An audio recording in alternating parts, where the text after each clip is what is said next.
breaking down teams from 2025 that qualified to win a World Series but did not. If you're confused, go check out my other videos about how I may have the ability to predict the World Series winner every year. 2026 New York Mets, can they win a World Series?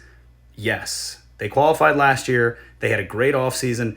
They did lose Pete Alonso, but their lineup's super deep. They're off to a 3-3 start, but it's not a huge deal. This is a great team with an aggressive GM and the richest owner in baseball. Let's find out why they can win the World Series. I think it's safe to say that last year the Mets rotation and even their bullpen was the biggest reason they did not even make the playoffs. All you need to know is that they sent former ace Kodai Senga down to the minor leagues at one point in the season. That's just terrible and should never happen. To address this, they went out and they got ace Freddie Peralta from the Milwaukee Brewers, which was a huge addition. Nolan McLean looked great in his first big league campaign last year.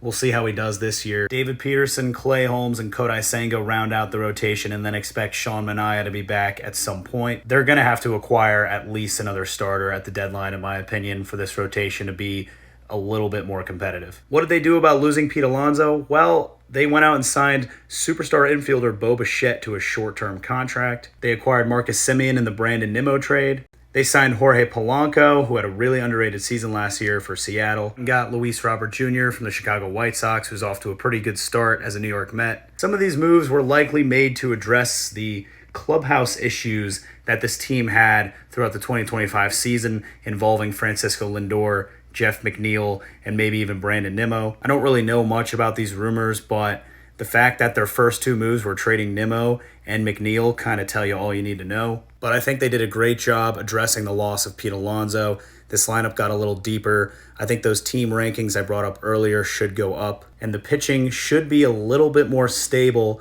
They also acquired Devin Williams, who's now in the back end of their bullpen as their closer. I think David Stearns is going to have to be aggressive on the pitching market at the trade deadline, but this is a really good team right now. They're off to a 3-3 start. Who cares?